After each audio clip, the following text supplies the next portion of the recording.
هو تاني مرة للأسف هنقول نفس الكلام، تعليق على القانون بتاع الانتخابات اللي بيتعمل لمجلس الشعب اللي هو اللي بيسموه النواب دلوقتي.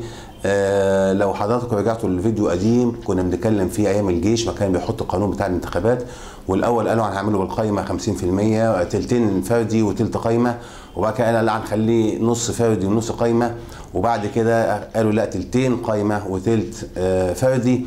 وساعتها انا قلت ان ده اتفاق بين الجيش وبين الاخوان المسلمين، وان الوحيد اللي هيستفيد من هذا الموضوع هو التيار اللي مش عايز اقول هو التيار الديني، لكن التيار المتمسح بالدين، لان هو اللي بيعرف يزغزغ المشاعر بتاعت الناس ودينهم.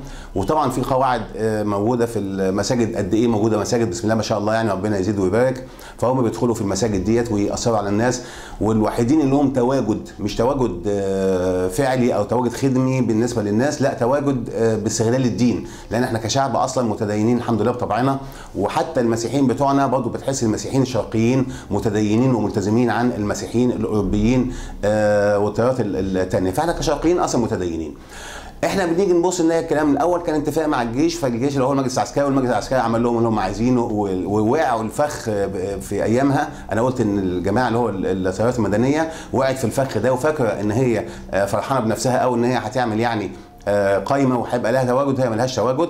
انا الكلام ده قلته ايامها، وبكرر الكلام تاني دلوقتي ان نفس الموضوع بتعمله الاخوان بقى، هم اللي بيعملوه دلوقتي، لان بيحاولوا يوضبوا لنفسهم ان تبقى المسائل برضه هيبقى على اعتقد اقل ما فيها هتبقى تلتين وتلت، وبرضه هم اللي هيفوزوا، مش لان هم محبوبين، بالعكس الناس كلهم ابتدوا يكرهوا طريقه الاخوان خالص، ولكن لان هم اللي معاهم الزيت والسكر، وهم اللي معاهم التواجد الديني، هم اللي معاهم العبايه اللي بيلبسوها اللي بتحط عليهم قدسيه معينه، وهي عبايه الدين، وهم يعني الدين مش كده خالص، والدين مش في الموضوع ده خالص.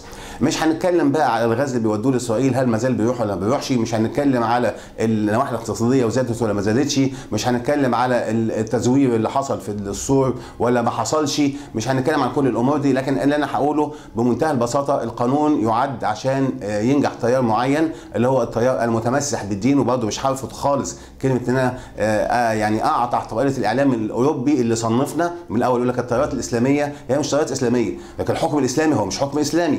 انا ارفض تماما ان يكون هذا الحكم هو حكم اسلامي، لانه مش حكم اسلامي، ده حكم متمسح بالاسلام وليس حكم اسلامي. الحكم الاسلامي ما فيش فيه قيود ولا ربا، الحكم الاسلامي فيه عدل، ما فيش فيه اللي في جماعتي يبقى كويس واللي بره جماعتي يبقى مش كويس. الدين الاسلامي او الحكم الاسلامي نصر يهودي على مسلم، ماشي، واحنا عارفين الكلام ده في القران الكريم، حادثه مفهومه مشهوره جدا. لكن الحكم المتمسح بالاسلام ينصر الجماعه بتاعته عن اي مسلم تاني ايا كان، حتى لو كان هذا الجماعه، قلنا الكلام ده قبل كده، لو كان يمني او فلسطيني هيبقى عنده افضل بدل من الجماعه اللي هيبقى افضل من المصري المسلم. مش هقول برضه المصري المسيحي، لا، المصري او القبطي، المصري المسلم، ايا كان التزام هذا المسلم. المهم ما دام مش في الجماعه بتاعتي يبقى مش اخويا، ما دام مش اخويا خلاص انا ليا عيب، ليا بايع وليا اخ وليا حاجه من هذا القبيل.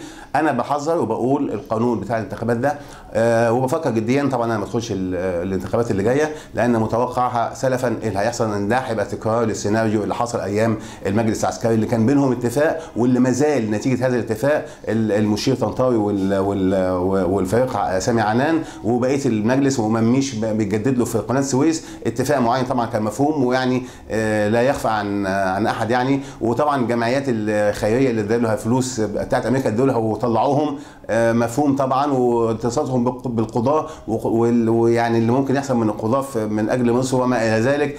الحاجات دي كلها مفهومه، مش يعني ايه، مش عايزه يعني حد الشعب المصري نبيه قوي وفاهم قوي، وربنا يعديها على خير.